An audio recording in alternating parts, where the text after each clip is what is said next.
Kita menuju informasi lainnya, Saudara. Kondisi keuangan daerah Kabupaten Aceh Tengah mengalami defisit. Anggaran keuangan yang belum terbayarkan mencapai 65 miliar di tahun 2022, sehingga syarat pembayaran gaji para tenaga kesehatan belum dapat diselesaikan. Pasca aksi audiensi yang dilakukan oleh para tenaga kesehatan di kantor Dewan Perwakilan Daerah Kabupaten Aceh Tengah yang menuntut hak yang belum terbayarkan selama 1 tahun, para tenaga kesehatan menuntut anggaran tunjangan khusus atau TC yang hingga saat ini selama 11 bulan belum terbayarkan, atau dana bantuan operasional kesehatan yang merupakan dana bersumber dari Kementerian Kesehatan. Hingga saat ini belum diterima oleh pihak puskesmas, dana jaga malam bagi puskesmas yang rawat inap, serta uang makan minum yang hingga kini juga belum terbayarkan.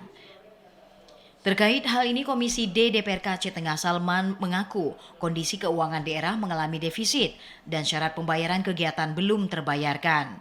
Serta sebanyak 34 organisasi perangkat daerah di tahun 2022 mencapai 65 miliar rupiah belum terrealisasi hingga saat ini.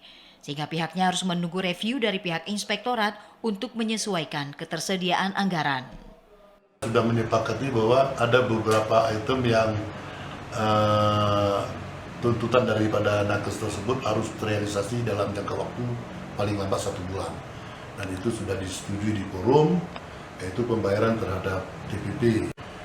Kemudian ada beberapa item tuntutan yang juga mereka sampaikan, mungkin karena berdasarkan kemampuan keuangan daerah yang hari ini defisit, itu akan diselesaikan dalam jangka waktu mungkin tidak terlalu lama.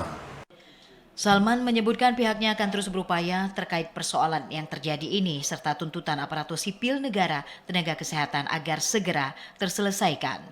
Dari Aceh Tengah, Mutia, TVRI Aceh melaporkan.